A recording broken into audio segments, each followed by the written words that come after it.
First things first, message received. Apparently everyone thought the new model wasn't wearing pants in the last video, so I've made sure to make the waistband visible. However, the new model is saying, it's not a joke, and if this is the first time you're seeing him or you're just curious about why I made the change, you should watch the sequel makeover and how Overwatch handled updating its character designs where I explain the process. Hope that helps. Now, when it comes to making content for the internet, it's not exactly a grand revelation that one of the most consistent ways to get the clicks, views, and engagement is to rely on negativity. Being negative on the internet is a lucrative business, and I say that as someone who can point to his own track record of critical behavior. My most popular video by far is a 3-hour screed ripping apart inescapable no rules, no rescue. And if you go through my top 10 videos, you end up with 6 negative videos, 2 neutral videos, and 2 positive ones. What's more, when you're looking at my bottom 10 videos, there's not really any super negative ones in sight. They're all more nuanced, typically focusing on some niche piece of media that I have a lot of love for. At most, they're disappointed that something I liked didn't get the success I think it deserved, or mad at Microsoft for killing a game that I loved, but definitely more focused on praising the games rather than hating on something. However, this video isn't really going to be about that side of things quite as much. We know why hater behavior gets more views. People like a roast, and it's hard to get as passionate about someone loving a piece of media compared to when they really hate it. Like, if you sort my videos by least popular, I think you'll find some of my best ones. And while that is a little bit depressing, if comically appropriate for videos about media that flopped, it's also not a big surprise. I know why that happens, you know why that happens, we're all on the same page there. What I think is more fascinating, and what I think I have some unique ability to offer some insight into, is what it means to be someone who hates a game for content. I never really try to rage bait people or clickbait with hater content, but that doesn't mean I don't do hater content when I think it's appropriate. I very much so dip my toes into those waters, and today I want to talk about how it feels when you go for a swim in them. What's the effect of being a hater? What does it mean to hate a game, or anything really, for content? Just as a note for future reference, this video is going to be fairly referential to my own content since I'm going to be using myself as the test subject here. I'll try my best to refer to the most viewed video that fits any given example since that means you have the best odds of having already watched it, but if you haven't, I'll include cards where I can and links to all of them in the description as well. Also, this is a bit of an introspective video, a bit of a ramble, a bit of an exploration of my own personal thought process, so if it feels a little self-indulgent, then please understand that that was absolutely by design.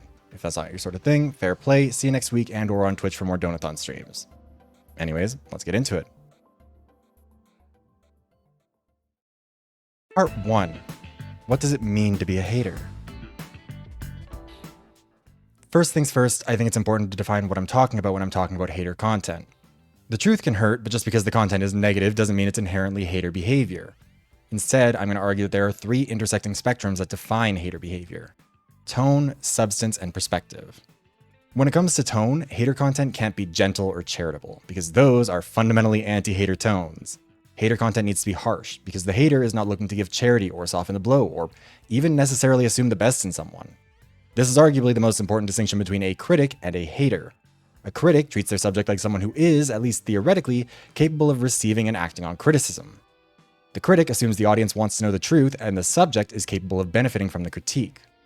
A hater treats their subject like they are unreachable, like they're yelling at the neighbor's dog for shitting in their lawn. The hater does not necessarily expect or even want their subject to change their behavior. They assume that they're incapable of doing so for the most part, or at least that any capacity for change is really irrelevant to them. Instead, it's about expressing a personal anger of wanting to inflict a wound on the target and to make it public, to drag them in such a way that it creates a spectacle out of it. I did a study about the Dunning-Kruger effect in Overwatch 2 and I'm making that your problem now, is a video that I would argue is substantive, negative, but still broadly gentle and charitable. You know, it's substantive, there's a lot of content there, I put a lot of work in. It's negative in the sense that it's focusing on a negative thing, and I think a lot of people interpreted the tone of it as being at least somewhat critical, somewhat negative in that sense, but it wasn't mean. The video pokes fun at the people who demonstrated the Dunning-Kruger effect and the systems that incentivize that behavior, but at no point does it turn harsh towards either of them. Contrast that with, again, inescapable, which is pretty harsh right out of the gate and never really slows down. When it comes to substance, you can't be a real hater unless you're putting in the work. If you're negative and harsh without substance, you're just an asshole or a bully. A hater has to be putting in real effort to communicate that they are a hater. They have to dedicate time and energy to the specific hater behavior. It can't just be incidental and it can't be half-assed. As well, without substance, it's just being mean for the sake of being mean. The substance is necessary to justify the negativity and the harshness, and without it, you aren't really doing much. Hater content can't just say, "This is shit." It has to also follow it up with, "And this is why." Hater content doesn't share the tone of typical media criticism, but it should have the substance of any other media critique or review. After all, just like a reviewer, you have an obligation to your audience to be thorough, honest, and detailed if you're going to act in good faith. In fact, I would argue that there's an even higher burden of proof on you because the reviewer is just trying to inform people about what they're experiencing. The hater is trying to rile people up and play off their emotions, but the hater has to be able to justify that effort and that emotion with facts. This also isn't synonymous with length or editing or presentation or whatever else. Substance doesn't mean word count, it means substance. If you're bullshitting or deliberately misrepresenting things, you're just being an asshole, even if you are making a 3-hour-long video. When it comes to perspective, hater content has to obviously be coming from a critical negative perspective rather than a praising positive perspective. It's rare to find content that is substantive and harsh but also positive, but I would argue that the defensive V3 video actually falls pretty neatly into that category. People have criticized that video for being too critical of Killing Harmony, but the perspective of it is still fundamentally coming from a positive place towards the game. People might argue that it's not positive enough, but intent matters a lot in hater content. It's not enough to be incidentally negative or include criticisms. It must be fundamentally coming from a negative perspective.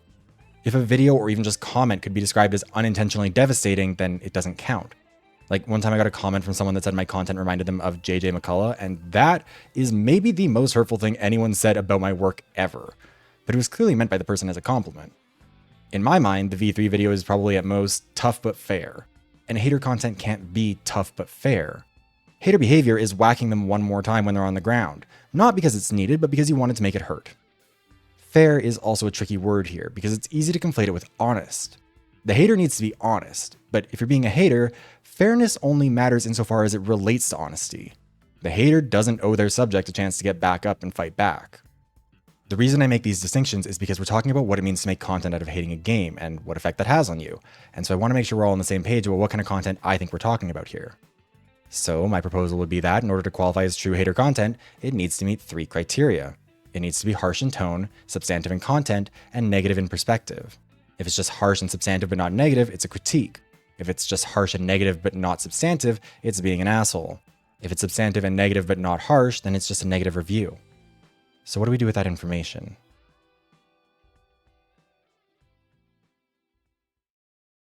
Part 2. The catharsis of being a hater. So this is where this video starts to turn into a bit more critical self-evaluation. I think that of all my content, these are the ones that I would classify as hater behavior.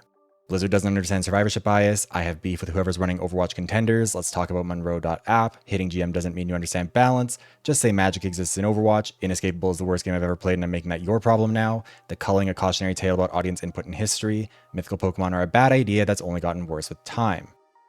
There's room for disagreement on those, but at least that's what I think I would probably pick. And now I'm sure the question you're dying to ask is, what effect does this content have on me personally?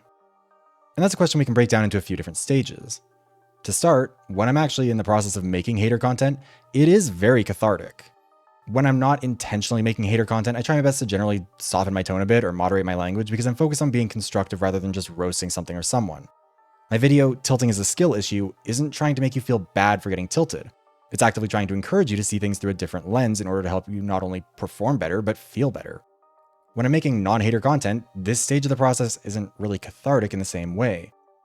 I've said before that I started making videos because I find myself arguing in the car about bullshit on a loop with myself unless I get it out of my system. So at this stage, the catharsis is usually more like, thank God I finally purged this from my system, rather than the satisfaction that comes with a good burn. For hater content, the process of trying to find the best way to write, record, and edit it to make it sting is where a big part of that catharsis comes from. Now, at this stage, it's maybe relevant for me to mention that I don't always think I'm justified in being a hater, or that a particular subject is going to be deserving of a video on it. Anyone who makes hater content of any stripe has to draw a line somewhere on this front. Sometimes it's because you feel like you're making a mountain out of a molehill, sometimes because even if you feel justified, you don't want to hurt your subject's feelings because they seem like a decent person, or sometimes you feel like you risk drawing in the wrong crowd with your content. I have had multiple videos that have been written, and sometimes even recorded, at least partially, that were ultimately deleted because of that. Sometimes they get shelved until such a time that the subject does something that you can unquestioningly point to as a justification for some hater behavior. For example, the hitting GM doesn't mean you understand balance video was pretty straightforwardly meant to be a video dunking on Awkward, an Overwatch content creator who's best described as being like if Jordan Peterson with a concussion really wanted to be like Andrew Tate with an even worse concussion. I'd partially written out videos on his bullshit before, but scrapped them because I couldn't really find an angle on it that wasn't just hating on him until that one. The reason this matters is because, frankly, being a hater is a bad thing if it's unchecked, and it's probably time to mention that here since I think some people are probably a bit confused about why I'm presenting hater as something that's like, difficult to do or be, and also something worthwhile or even good to be. My perspective is that ultimately we all have a hater inside us. It's the part of you that thinks of devastating things you wish you could say to an idiot customer at your job, or the dipshit who nearly T-boned you because they didn't stop at the stop sign, or to a person in power who's actively causing harm to their constituents. There is a part of all of us that, when push comes to shove, can get fucking mean, and can do so in a way that is substantive to boot. It's not just saying like, fuck you, asshole. In fact, swearing isn't really helpful with this, because swearing is fundamentally a lazy way to communicate harshness. All of the most devastating hater comments are delivered without swears or anything of the sort.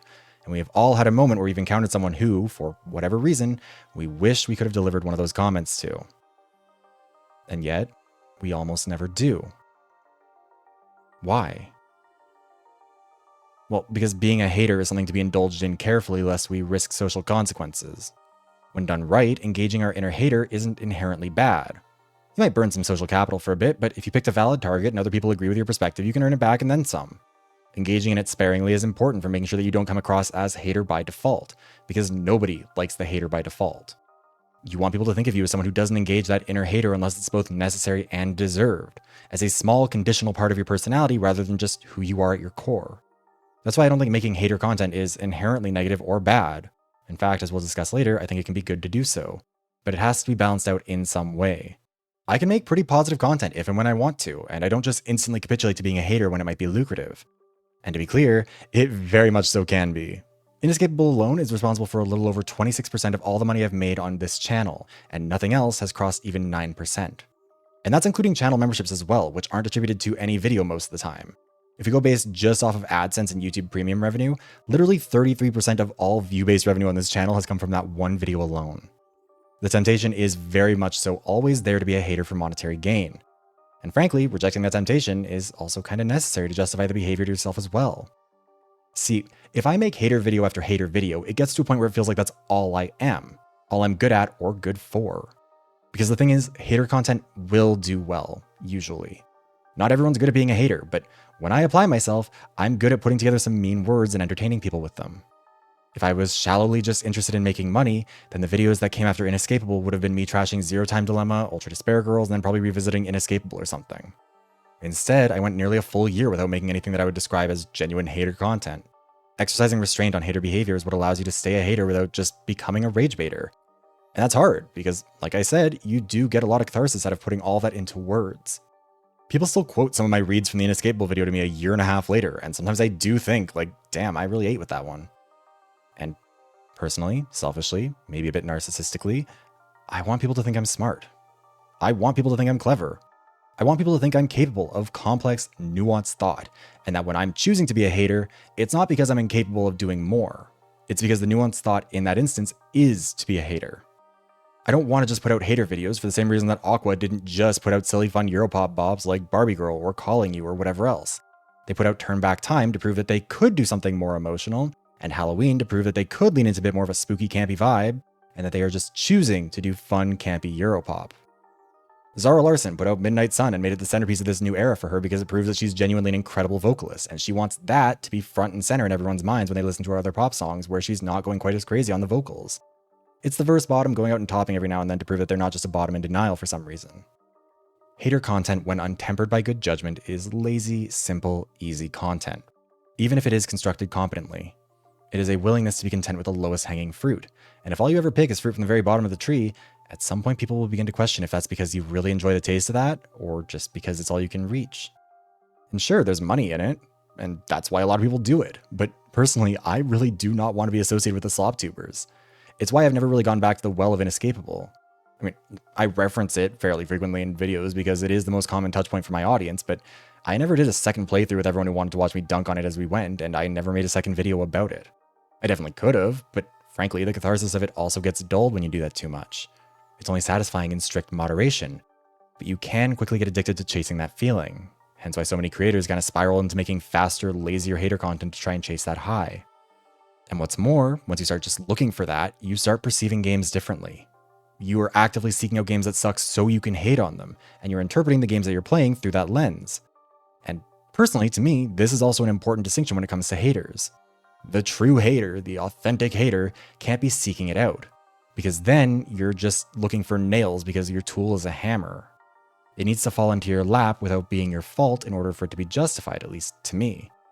Like, that's how I feel about it when it comes to stuff like Ultra Despair Girls, which is pretty uncontroversially an atrocious game, and everyone knows it, so if I go out and play it with the intention of making a hater video on it, then I'm just picking a fight. Like, I'm looking for one, I'm not finding one.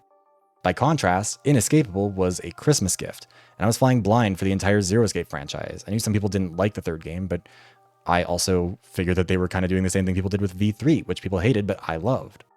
Let me give you a bit more of a nuanced example here as well. On stream, I recently started playing a demo for a game called Psycho Sleuth, after the company behind it emailed me about it. And while the premise is really interesting, with characters experiencing various forms of neurodivergency in the midst of a murder mystery court case, Danganronpa-esque situation, the wording on the Steam page really hits the ear wrong. Like the line, "In this deadly game of kill without being caught, every murder is reshaped through the lens of bizarre mental disorders. Logic twists, truth warps. Only your reasoning can restore order." Just kind of has a bit of an odd vibe to it, you know? Doesn't hit the ear right. However, I knew I wanted to play it regardless because it would be a perfect opportunity to talk about how games like Danganronpa and Zero Escape have used psychological conditions as plot points, and how the subject is basically never handled with anything resembling grace. I didn't seek the game out, and I'm not going to play it with the intention of making a hater video or anything. The stars just kind of aligned on it to provide a vehicle for a topic I've wanted to discuss for a while.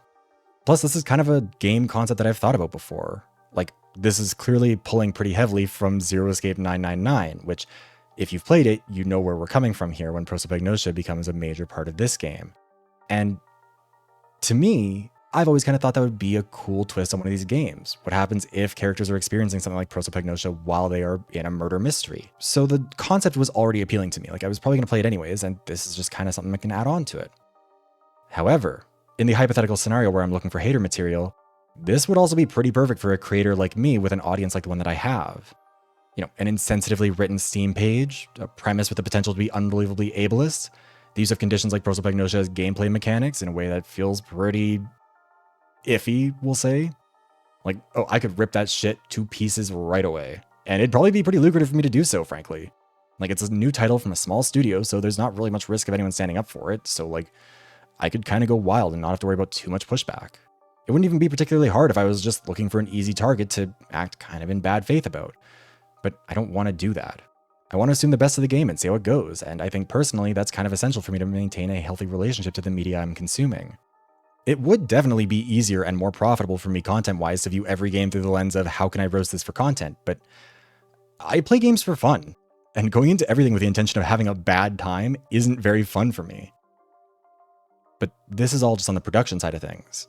What about when it's finally out in the public eye?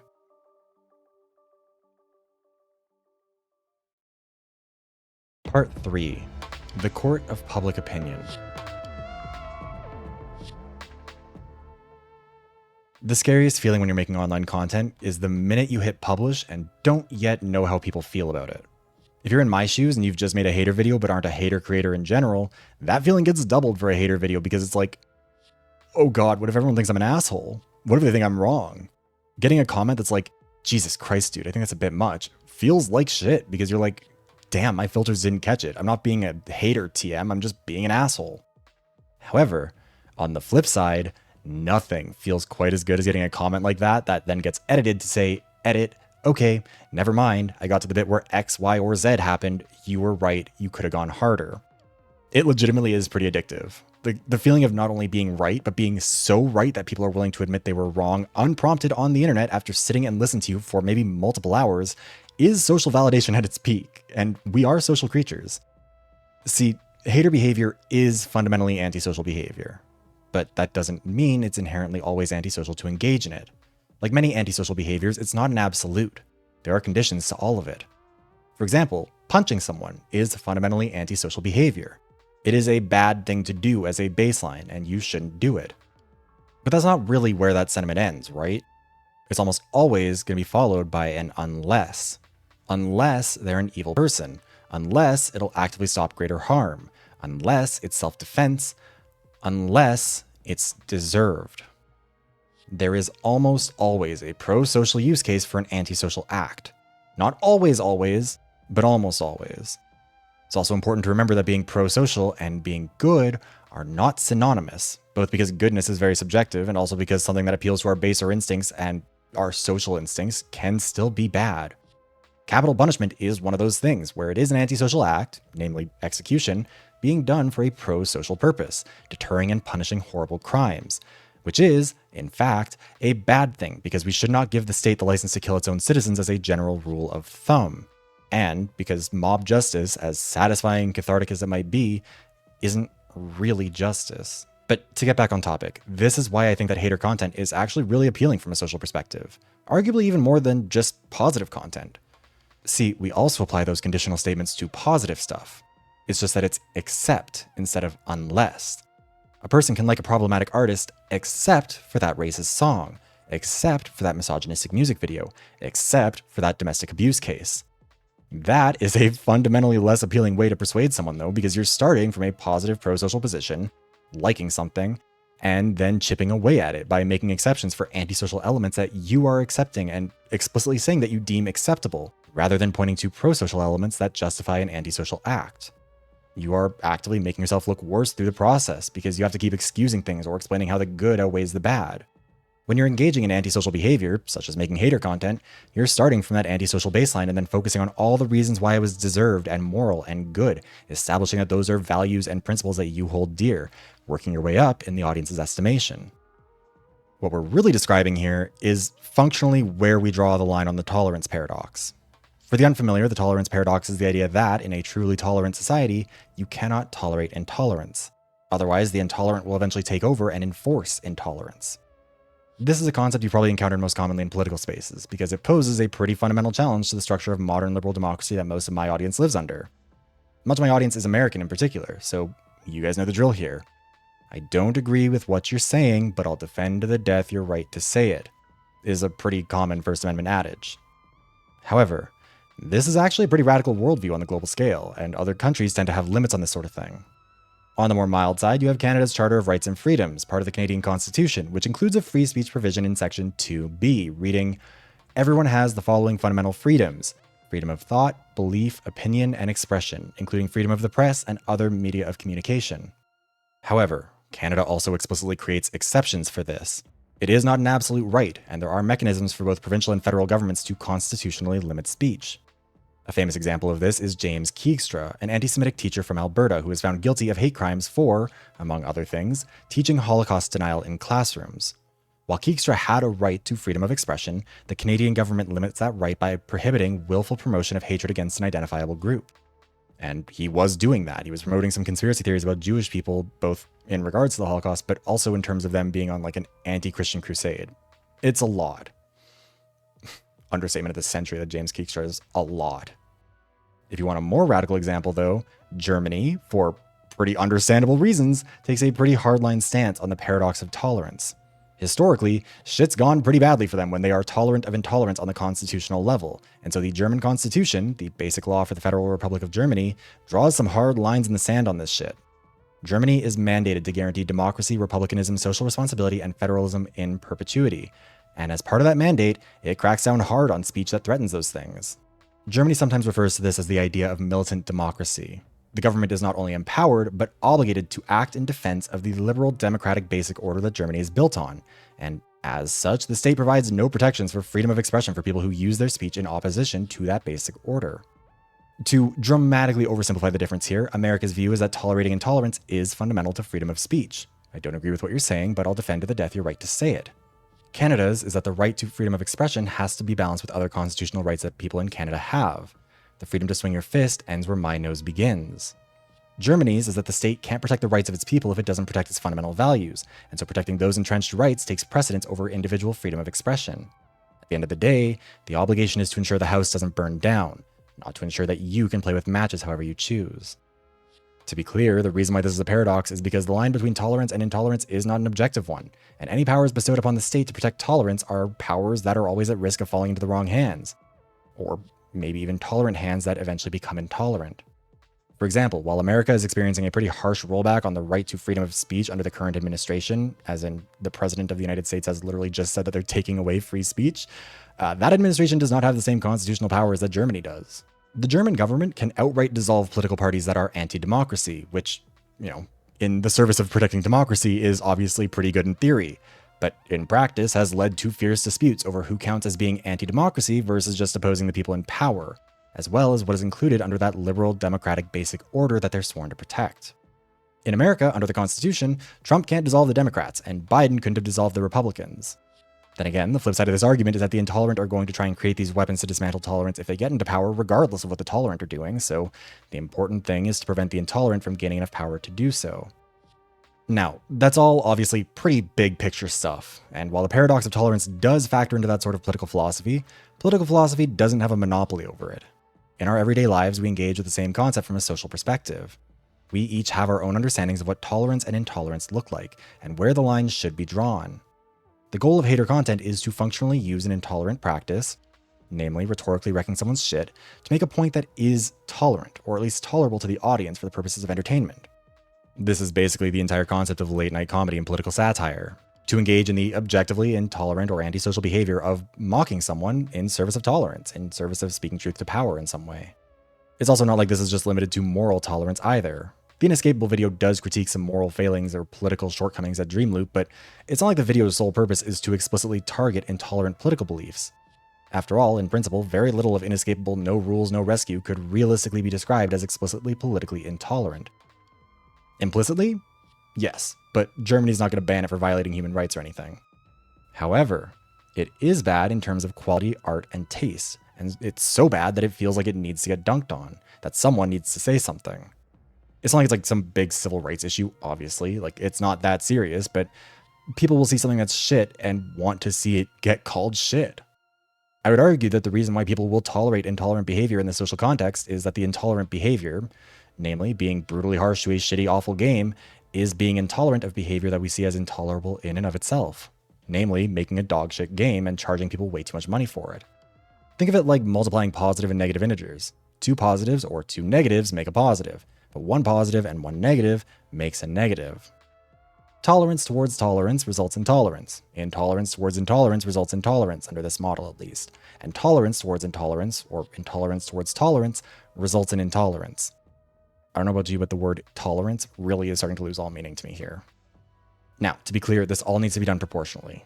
Even if you agree that intolerant antisocial behavior can be a valid tool when deployed against a deserving target, there is still a limit to it, even when we agree on who a deserving target would be. Telling the Dreamloop team to quit making games and go do something else is one thing, but if I called for their HQ to be bombed, that would obviously be crossing a massive line. If you make a shitty game, the proportionate response is to dunk on the game, to do media critique, sometimes just hater media critique, but obviously not violence. Where we draw the line is going to depend on how intolerant the target is, whether in terms of intolerance towards human dignity, democratic institutions, or just good taste. And part of the challenge with making hater content is that that's subjective. There are plenty of comments on that Inescapable video saying they agree with all my arguments but still think I was being too harsh, and no amount of arguing with those people is going to change their minds. And maybe they're right. After all, there is no correct objective answer to that. It's part of the risk of this whole thing, like I mentioned at the top. Inevitably, when you make hater content, the risk is that you're going to go too hard against a target relative to what they deserve, which is being intolerant towards something that's at least relatively tolerant, resulting in intolerance. And again, this can go the other way too. If you're being too tolerant of something intolerant, then you risk being seen as intolerant by proxy. It's a hard balancing act to walk. Being too positive about something that someone doesn't like will make them not like you, and being too negative about something that someone does like will lead to a negative reaction from them. And being more positive or more negative than people think is proportionate to something is also going to lead to a negative reaction. You have to find the line between intolerance and tolerance with your own audience, and figure out how much work you'll have to do to justify taking that antisocial action of making the hater content. However, if you've been paying attention, you might have noticed another part of this that I have been deliberately avoiding defining up until now. Part 4. Communism was just a red herring.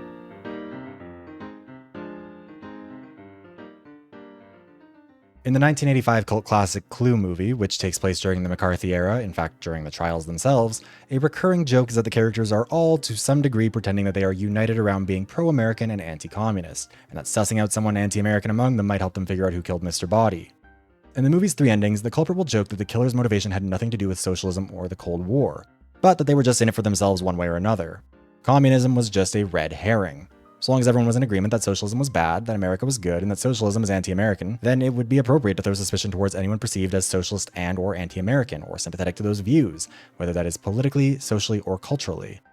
Scarlet operated outside the law and engaged in bribery and sex work. Mustard sabotaged American warplanes for his own profit. White murdered promising nuclear scientists. Green was gay. Peacock was undermining democracy by accepting bribes. And Plum was exploiting mentally ill patients of his for sexual gratification and being rewarded with more prestigious positions thanks to his friends in high places. All equally despicable crimes. The label of communism created a justifiable pretense for ostracizing a character in the narrative, even when it was clearly just being weaponized by the killers to disperse suspicion. It draws a line between the in-group and the out-group, between good and bad, between tolerable or tolerant and intolerable or intolerant. As social creatures, hater content hits us weird because we want to be on the in-group, and while positive content mostly tries to bring us together, hater content draws a line between us and them. Pro-American versus socialist. That's part of why positive content is often a lot less interesting than hater content, because positive content doesn't really give us a conflict where we can take a side. A video like Buried Stars and How Character Design Tells Stories is unequivocally positive, and while a lot of people like that video, it's not really drawing any lines in the sand. The Inescapable video, by contrast, does draw a line in the sand. You're either on the side of me or the side of Inescapable. By making the video, I've drawn that line. And the gamble of engaging in that antisocial behavior is in whether or not it's justified. Because if enough people agree with you that it is, it becomes pro-social behavior. If I say Inescapable bad and nobody agrees with me, then I'm the asshole. I've been antisocial, demonstrating my desire to draw lines and split people apart without being able to justify it, or picking a fight with someone who doesn't deserve it. If I say it and everyone agrees with me though, then we form community around our opposition to whatever it is I'm hating on. I am, in effect, testing the limits of our paradox of tolerance by acting intolerant and asking you to agree that it was in service of tolerance, to decide whether that second integer in the equation is positive or negative, whether, again, artistically, socially, or whatever else. The same sort of thing can happen in reverse, it's just kind of less common. You can make supportive pro-social arguments that can turn antisocial if you picked your targets or your arguments badly enough. If you make a video about how you love someone who is evil and awful, for example, it could in theory become antisocial by trying to bring people together with someone who should be shunned. Like if I make a pro-Jeffree Star video, that will be interpreted by a lot of my audience as an antisocial move because it's endorsing his antisocial behavior. And this goes beyond like morality and also incorporates things like taste, just like how hater content can.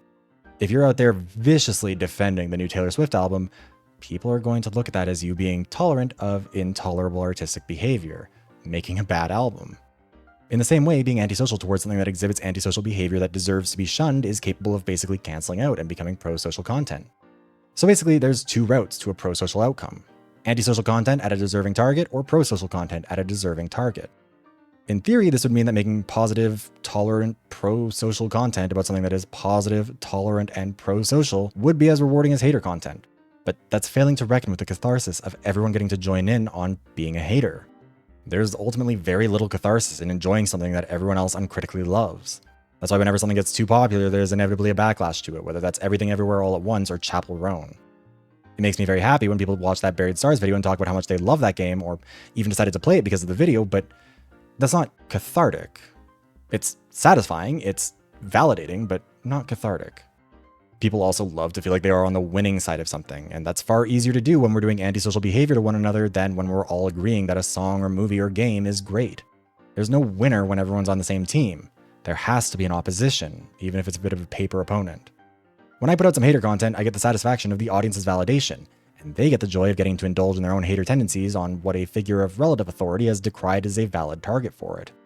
Positive content is rewarding because occasionally I get very thoughtful, sincere comments saying something like, "You've changed how I see this topic, and I'm enjoying games or this game or whatever else more as a result. Thank you." But that's kind of just less viscerally satisfying than whacking Inescapable and then getting a comment from someone saying, "Thank God, I hated this game too, and you put it all into words. Whack him again for me." The problem with all of this is that it assumes that people are good at picking and justifying their targets, where they draw the line, and that everyone engaging in hater content is either acting in good faith or capable of identifying when someone else isn't.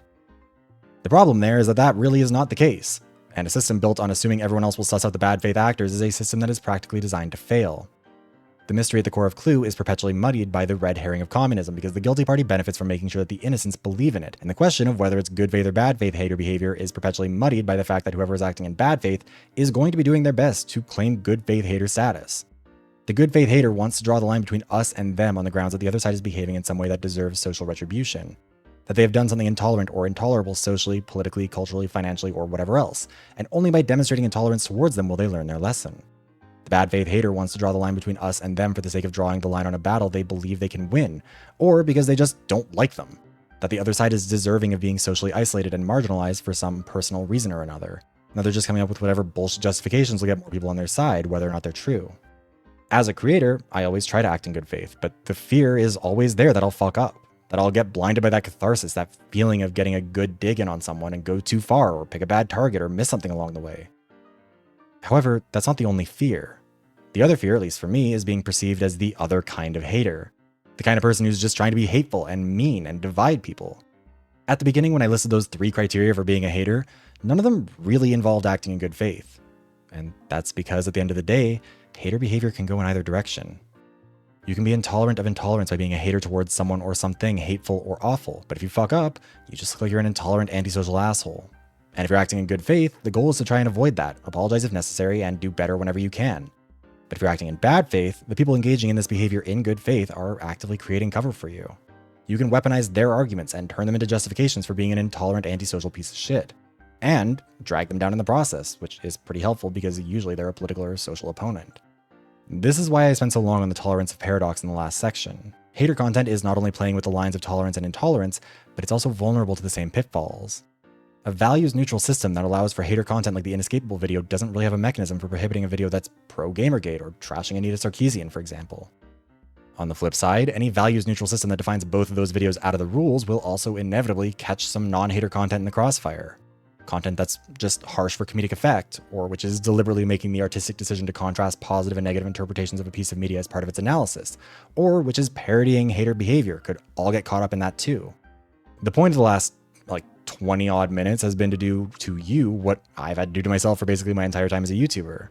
Namely, struggling to grapple with these paradoxes and contradictions. How do I justify myself in a way that doesn't justify something I disagree with under systems that are built to be values neutral? I'm operating on an American platform, and it embodies a fairly American view on moderation on that front. If hater content is allowed, then it must be fair game for everyone, even those who are acting in bad faith. And I do believe that values and facts in this situation actually do matter here, but that's not a particularly persuasive argument to a majority American audience who will just argue, why do you get to decide what's acceptable and what isn't? Why are your values good and acceptable and the right-wing grifters aren't? But it's not just about content moderation. At the end of the day, I still have to live with myself and my decisions. If I engage in these behaviors, I have to justify them to myself if I want to be able to sleep at night. Am I a bad person for making that Inescapable video? I don't think so, even though I know I hurt people's feelings. There are some people who I was meaner than I needed to be towards in that video, and for things that they probably weren't really in control of, particularly when it came to the voice acting. This video is about what it means to hate a game for content, but on a broader level, it's about what it means to reckon with that hater we all have inside of us, and reckon with how we allow it to take the wheel, what conditions need to be met for that, and are we okay with where they've driven us? Then again, maybe it's necessary to turn the spotlight onto a hater himself and see what we find. Maybe that'll give us an answer.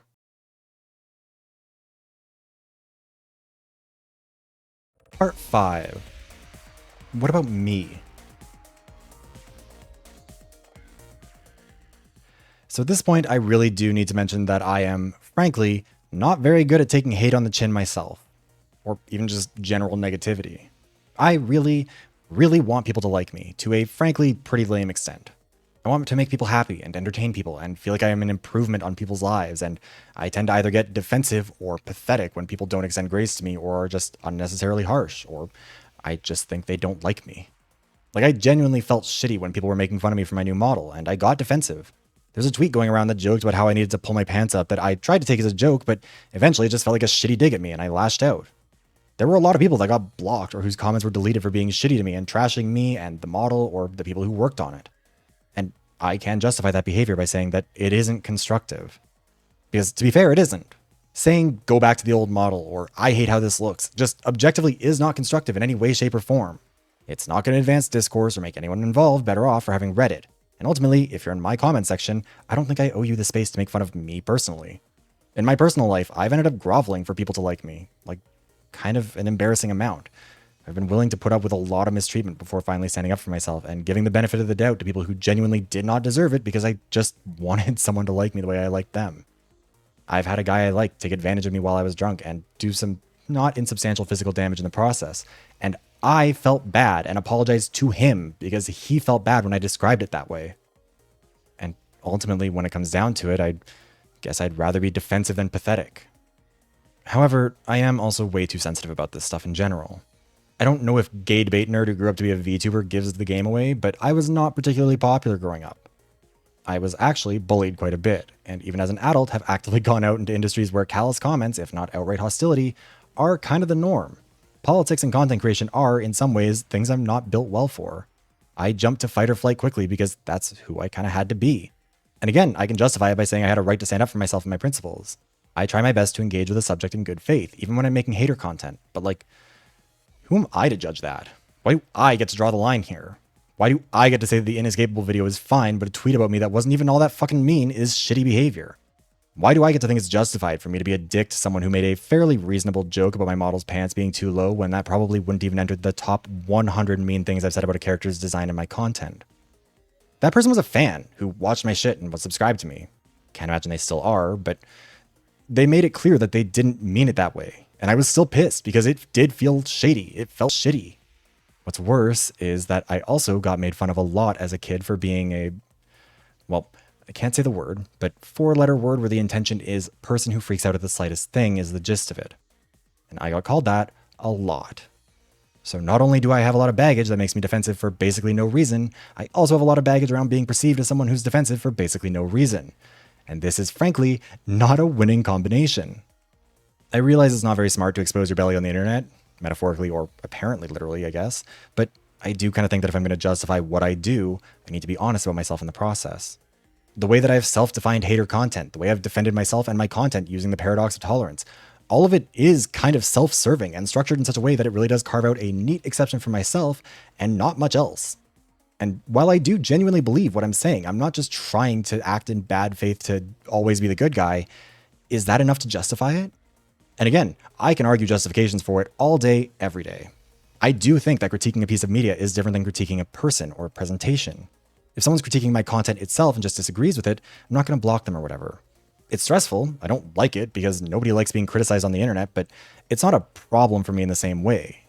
I try to draw the line at when it gets personal about me or the presentation. But that's a line that I've also crossed before and said some things that would hurt a person's feelings very directly when I felt like it was justified. When I thought that they deserved it. They were doing something intolerant, and so the intolerant antisocial behavior was justified. And I do feel bad about it sometimes. I think about how shitty I've felt when people have taken digs at me, and then imagine how it would have felt to have those digs amplified by an order of magnitude to a colossal audience, almost all of whom agreed with the digs. Over 500,000 people have collectively spent over 30 years watching me dunk on Inescapable. Imagine being on the Inescapable team and seeing that. Part of why it's necessary to create these justifications the way that I have is that otherwise you feel like a bad person. And maybe on some level you are. Maybe I am. All the intellectualizing in the world won't cleanse my soul, even if it might make it easier to sleep at night to be able to logically justify my decisions. To argue that I not only have the factual evidence to back up what I'm saying, but that I am morally in the right to do so. Not that I'm like some moral crusader fighting a good fight or anything, but like, I'm in the right the same way that you're in the right to call someone an asshole for littering or something. And it does feel good to be in the right. And it is possible to do so by weaponizing antisocial tactics. We want to feel like the good guy, even when it's catering to some of our more dickish impulses. In fact, we kind of crave the opportunity to get to vent those dickish impulses on people who deserve it. A lot of us kind of seek out scenarios that would give us permission to be an asshole in a socially justified way, or make up stories on the internet about it to seem cool. That's literally where the "and then everyone clapped" shit started out. People basically writing self-insert fanfiction where they saw antisocial intolerant behavior happening and then engaged in antisocial intolerant acts to put a stop to it. Nobody wants to be the guy who yells at the high schooler running the cashier at Starbucks until they start crying, but a lot of people would want to be the guy who gets to tell that guy to fuck off and stop being such a miserable piece of shit. I do genuinely believe that there is a place for the type of hater behavior that I've defined here, and like I've mentioned throughout this video, it really is cathartic to get to let loose on someone who deserves it. But like, if I'm going to accept that premise, then how do I handle it if someone decides that I deserve it? I'm not good at handling negativity in the first place, and I do get defensive about it. Could I ever, even just in theory, allow myself to accept that I am capable of behaving in a way that could justify someone acting in a hater way, like how I've described here?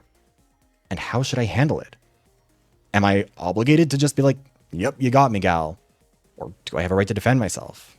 Am I even capable of just saying that they got me and that they were right? Personally, I don't know. I don't like the idea of being a bad person. I don't want to be one. I don't like the idea of being the reason why somebody goes to bed sad at night. I don't want to make the world a worse place, and I get genuinely very sad when it feels like I'm the joke that everyone else is in on, so I empathize with that position. I hope you understand that I'm not expressing this to beg for pity, to be very clear. Frankly, I feel pretty pathetic even saying it.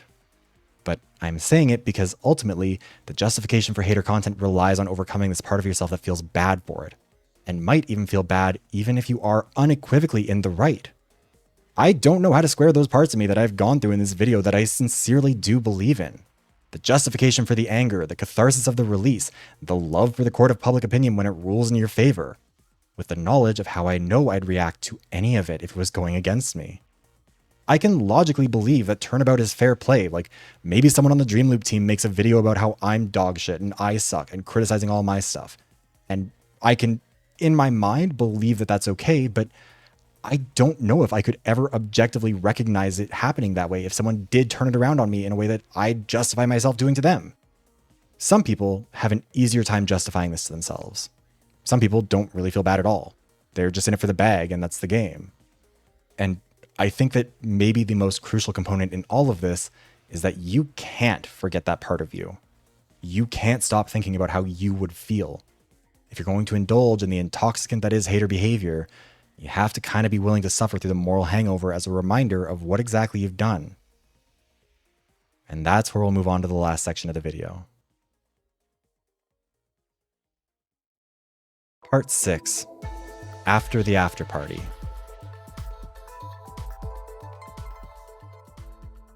I can't speak for everybody on this, but I can speak for myself when I say that the feeling of having your hater behavior broadcasted to hundreds of thousands of approving people really does fuck with your perception of things.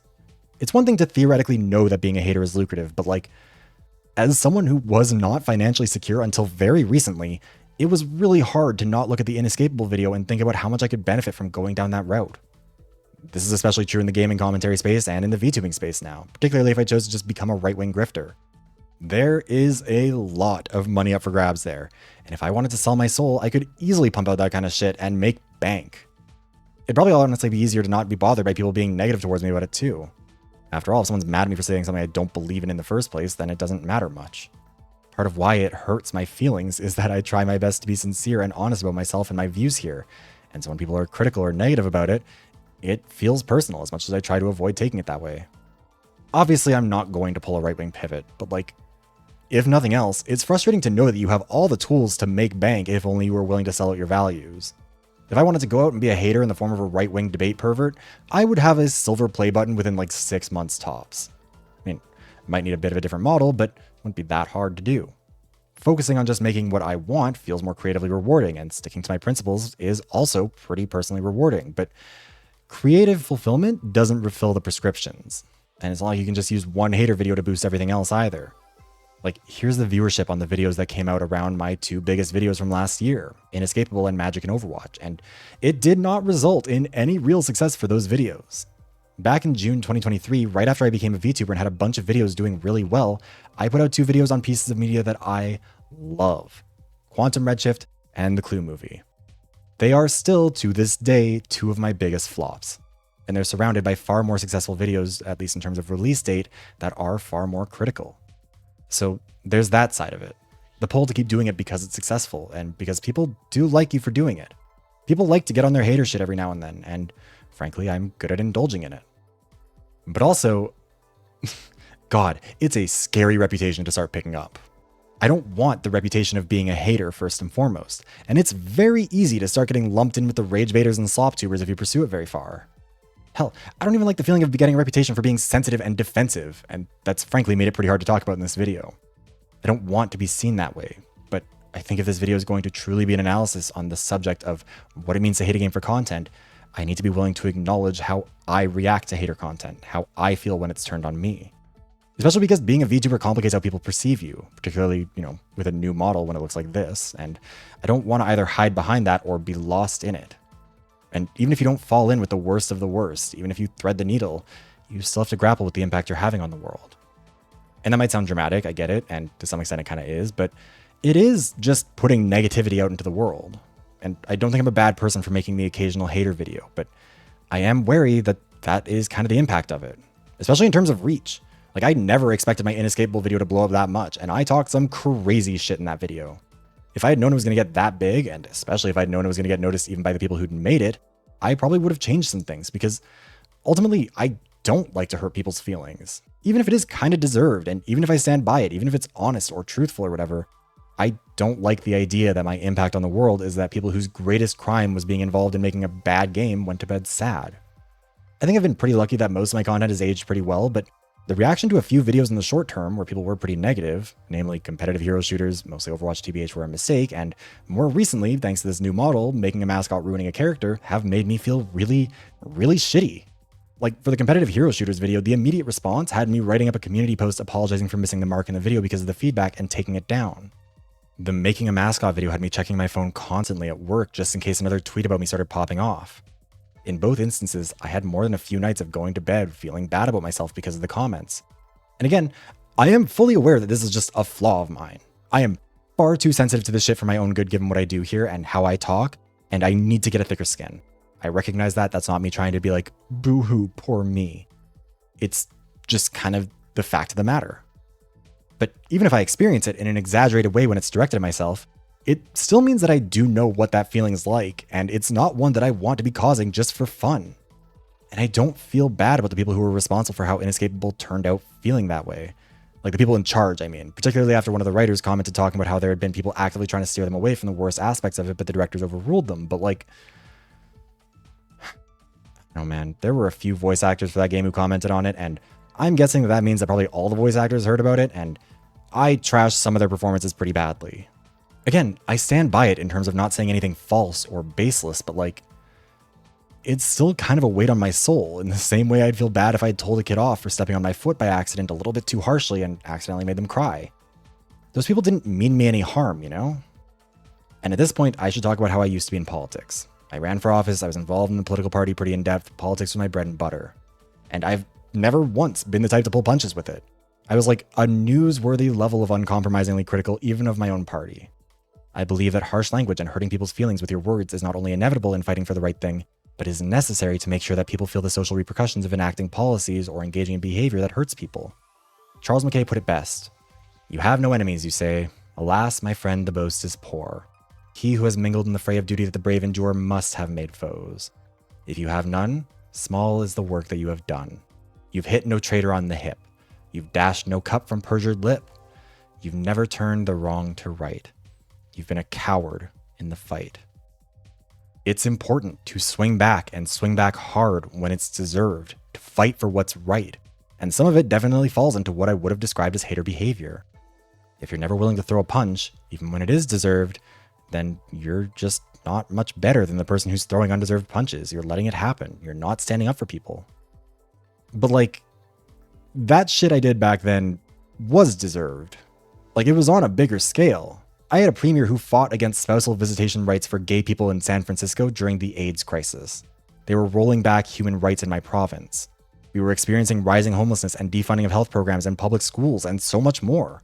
During the pandemic, they were actively trying to prematurely reopen everything, and it led to spikes that killed people's grandparents for literally no good reason other than that the premier was unpopular and he wanted a win, so he just decided to declare Alberta COVID-free to seem like he'd gotten one. That shit deserves hater behavior, and unrelenting hater behavior at that. I have never in my life felt guilty about making a far-right politician feel bad, even in theory, or for cheering for their downfall. I sleep very easy at night with the things I've said about Danielle Smith, my current premier and far-right fascist freak, whose greatest accomplishment was killing 2 separate conservative parties in the same electoral cycle in 2015. And my only regret is that I haven't gotten to say those things to her face. I don't feel bad about any of that. But I do here. Kinda. Look, this stuff is complicated, okay? Like, as much as I feel some guilt about what went down with Inescapable, I'm still proud of that video. I worked hard on it. I put in a lot of effort, and I think I did a good job. One of these days, I'll finally make the Zero Time Dilemma video, and we'll dip back into my hater behavior for it because it was a terrible game that I'm still mad about, but like, I respect the hell out of Kotaro Uchikoshi, the writer and director for that game. A bunch of his games are among my favorites of all time, especially I, the Somnium Files and Virtue's Last Reward, and his work on the 100-line Last Defense Academy undeniably played a huge role in making it one of the most special games I have ever played.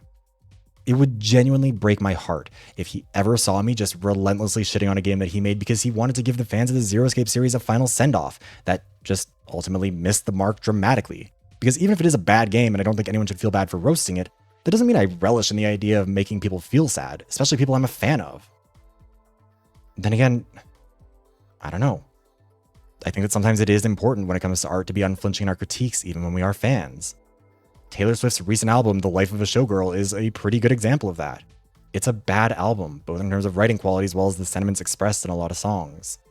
Actually Romantic is not only a bad song, but genuinely just asshole behavior towards Charlie XCX, and I don't think we owe a billionaire pop star soft language when we say so. Cancelled is musically and socially dogshit, especially given who she's talking about in the song. She is explicitly running defense for intolerant people, and so is herself engaging in intolerant behavior that we shouldn't tolerate. And when I see Swifties online defending the album, or even just kind of softening their criticisms because they don't want to be mean to her, I feel, I don't know, annoyed at them, I guess? Frustrated by their unwillingness to be blunt and honest just because they're a fan? But if I pulled my punches with Zero Time Dilemma because I'm a fan of Uchikoshi and respect him a lot for his other work, am I not just doing the same thing? Is there a meaningful difference? Am I just demonstrating a double standard here? And I've said that I don't mind when people call me a hater or joke about it or whatever. I mean, I joke about it a ton too, but in those quiet hours when I'm all alone, I do sometimes worry about that being my legacy. I want to make things better for people, entertain them, educate them, and ultimately just get these thoughts out of my head and make them someone else's problem. I'm not a YouTuber because I want to be rich or famous. I just like making video essays. I like doing media analysis and critique, and some media is just really, really bad. I also like getting to flex my rhetorical muscles and get creative with it, as well as dive deeper into what it is that I actually dislike. You know, Thing Bad is a boring, lazy critique, and I want to explore not only what made a thing bad, but why that's a bad thing in the first place, and my broader relationship to media in general. When I write my videos, I usually just start with the basic premise and a title, and then wander from there to see where I end up. This video was not originally going to get into the paradox of intolerance in terms of the American, Canadian, and German constitutions, for example, but in an early draft, I found myself going down that road and rewrote that part of the video because I liked that angle on the subject. It not only allows me to incorporate more educational stuff, but also gives me the framework and vocabulary to interrogate my feelings on the subject. And at the end of the day, I don't really think I can tell you what it means to hate a game for content in some easy, succinct way, because ultimately, I don't know how I feel about it myself. Am I a bad person? I'd like to think not, but what if I'm wrong? What if I am just an asshole who intellectualizes his own hater behavior so he can sleep easier at night? What if I'm an asshole who can dish it out but can't take a fraction of it? What if I'm no better than any number of drama creators and slop-tubers who salivate over the opportunity to pile on to someone who didn't do anything to hurt you personally at all? Or anyone at all. They just existed in a way that people didn't like. What if I'm not actually doing a good job of cultivating an audience that's nice and supportive of me because of me, but because I'm good at being mean to people and they like watching people's feelings getting hurt? When it comes down to it, this shit will drive you insane as a creator if you let it. But to some extent, you have to let it. Once you shut off the part of your brain that asks, am I the asshole? You are on the path towards inevitably becoming the asshole. You need that critical self-evaluation. But also, critical self-evaluation means accepting a fact if you can prove it, not just relentlessly picking yourself apart. I think, therefore I am is a well-known expression, but lots of people don't really understand what it means. René Descartes was trying to find an undeniably, unequivocally provable fact about the world, something which could prove that it was possible for pure truth to exist. Descartes logicked himself into doubting his own senses, his own perspectives, everything he knew about the world. After all, what if it was all just his brain playing tricks on him? What if he was unintentionally wrong? What if he was misremembering or misinterpreting something? What if he didn't know enough to know if he was correct? Eventually, he honed in on one thing: cogito ergo sum. I think, therefore I am, as an expression of something that must be fundamentally true. If he is capable of thought, even deceptive thought, then it must be true that he exists. Otherwise, who's thinking these thoughts? However, that wasn't the end of the thought experiment. It was the beginning. Once he could establish that fact, he could use it to try and establish others. He could use that fundamental truth about himself to determine more truths. I think, therefore I am. I cannot trust my senses to tell me I'm right. They are so unreliable that I need several $100s worth of pills every month to get them to be honest with my brain and to make my brain interpret them correctly. I cannot trust what other people tell me. You're all just names on a screen whose validation isn't inherently proof of me being a good person, because I have no way of knowing if you're a good person when you're telling me that. Everyone's had that moment where they've seen a tweet they agreed with, but then checked on the profile and realized that that person's an asshole and meant something completely different from what you were interpreting. I cannot trust myself to do objective analysis on proportionate response because I know that I perceive negativity very differently when it's being directed at other people versus myself, which means I am at least to some degree unable to reliably analyze the concept. But I do know that I exist. I do know that I can think, that I am capable of finding at least that basic truth about myself. From there, I can work my way back to the point where I can establish not only why I think the way I do, but where my values come from, why I can justify my own actions, or what actions I can no longer justify. The problem is that this is theoretically simple, but realistically impossible. Every human being is a mess of incoherent and contradictory perspectives and beliefs and views. Remember, I was in politics for a long time, and the memes about the median voter being fucking insane are all more true than you can even imagine. It gets scary to think about how you yourself might be like that, and how you might be using your own contradictions to justify being a hater in a way that's just not good. And no matter how much you think it through and try to logic yourself into a position where that's not the case, you will almost certainly fall back on the same problem Descartes did. Can you trust it? And for everyone who makes content, whether it's hater content or not, this spiral will continue indefinitely if you let it. Eventually, while it's important to engage in that for self-critical reasons, you have to remember that you are a real human being, not a thought experiment. Insofar as you are capable of using all your existing faculties to perceive and process the world around you, you are capable of being a good person. Doesn't mean you are always a good person or that nothing about your values can change, but it also doesn't mean that there's no way of distinguishing yourself from the assholes. There are good values and bad values, and you are not only obligated to work on embodying and expressing good values, but also shunning bad ones. You need to be able to dive deeper into your own thoughts. Not just what is it about X thing that makes me mad, but also why is that something that makes me mad? When a character rubs you the wrong way, interrogate why. Like, sure, it might just be shitty writing, but we internalize so much shit that it can be impossible to notice it without closer evaluation. Everyone has subtle biases somewhere that inform their perspective, and sometimes it's necessary to spiral for a bit to find those weeds, to pull them out at the root. But also, at some point, you do need to be able to just trust yourself to be capable of doing the right thing and believe you are doing your best to do it. Even if that means sometimes indulging in some hater behavior. Even if you don't know that you made the right choice. You just have to kind of believe it.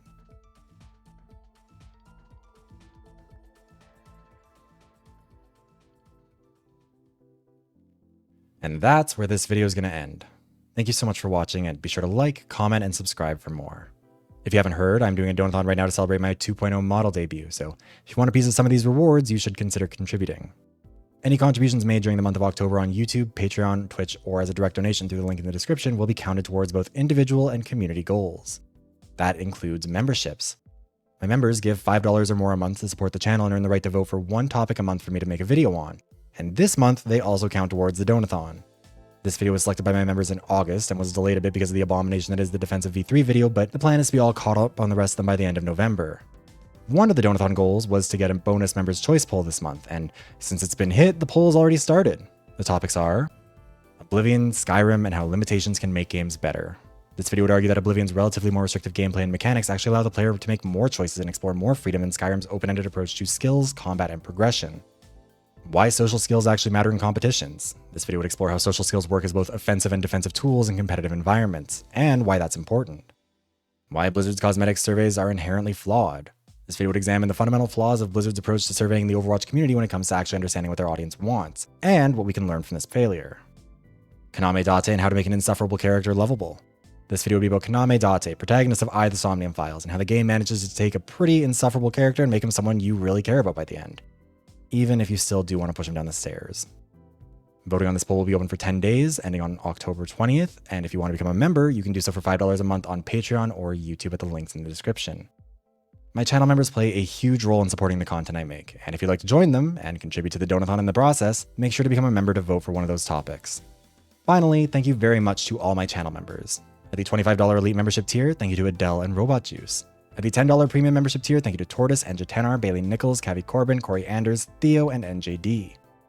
At the $5 channel membership tier, thank you to Cage the Orc, Fish Toast, Alex Stone, Nemo the Survivor, Destiny, Cadence, Marsh Alice, Gavoss, Crimson Cyclo, Corey, MV, The Only Enigma, Mariah, Amon Dadley, Meep Cube, Noisy Pitta, Harv, Marcy Gaskell, Deku _ Safan, Lala the Bambi, JMD Toaster, Ginkgo, Teo Tamara, Please Like Me, Puddinsis, Alinea, and Caffeine Jelly. Whether you're a channel member, a subscriber, or just clicked on this video out of curiosity, thank you very much for watching, and I hope I'll see you around again sometime soon.